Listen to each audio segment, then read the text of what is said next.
राम नाम की महिमा, भक्त के भाव से जुड़ी एक अनूठी कहानी। नाम जप से बड़े बड़े संकट टल जाते हैं। वृंदावन की एक गोपी रोज दूध दही बेचने मथुरा जाती थी। एक दिन व्रज में एक संत आए। गोपी भी कथा सुनने गई।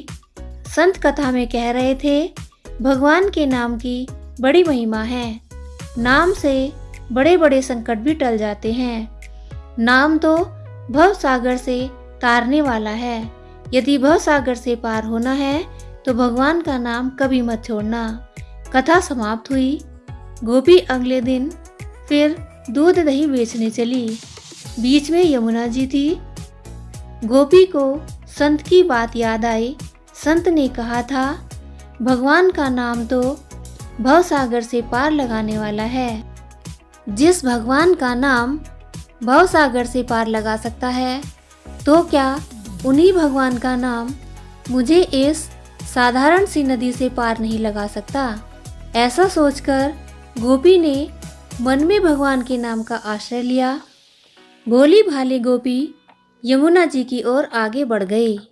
अब जैसे ही यमुना जी में पैर रखा तो लगा मानो जमीन पर चल रही है और ऐसे ही सारी नदी पार कर गई।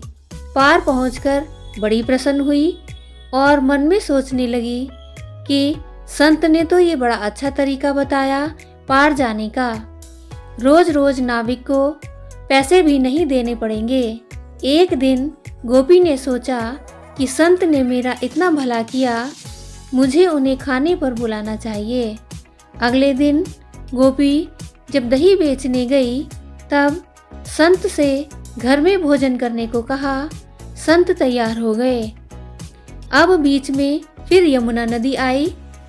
संत नाविक को बुलाने लगा तो गोपी बोली, बाबा नाविक को क्यों बुला रहे हैं, हम ऐसे ही यमुना जी में चलेंगे। संत बोले, गोपी कैसी बात करती हो, यमुना जी को ऐसे ही कैसे पार करेंगे। गोपी बोली, बाबा आपने ही तो रास्ता बताया था। आपने कथा में कहा था कि भगवान के नाम का आश्रय लेकर भव सागर से पार हो सकते हैं।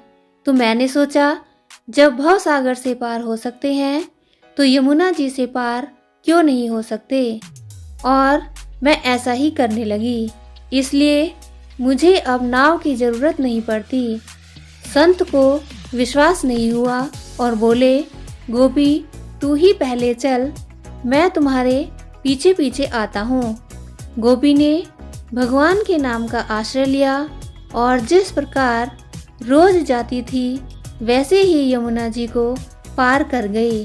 अब जैसे ही संत ने यमुना जी में पैर रखा तो झपाक से पानी में गिर गए। संत को बड़ा आश्चर्य हुआ। गोपी ने जब देखा कि संत तो पानी में गिर गए हैं, तब गोपी वापस आई और संत का हाथ पकड़कर जब चली तो संत भी गोपी की भांति ही ऐसे चले जैसे जमीन पर चल रहे हों। संत तो गोपी के चरणों में गिर पड़े और बोले कि गोपी तू धन्य है। वास्तव में तो सही अर्थों में नाम का आश्रय तो तुमने लिया है, और मैं जिसने नाम की महिमा बताई तो सही, पर स्वयं नाम का आश्रय नहीं लिया।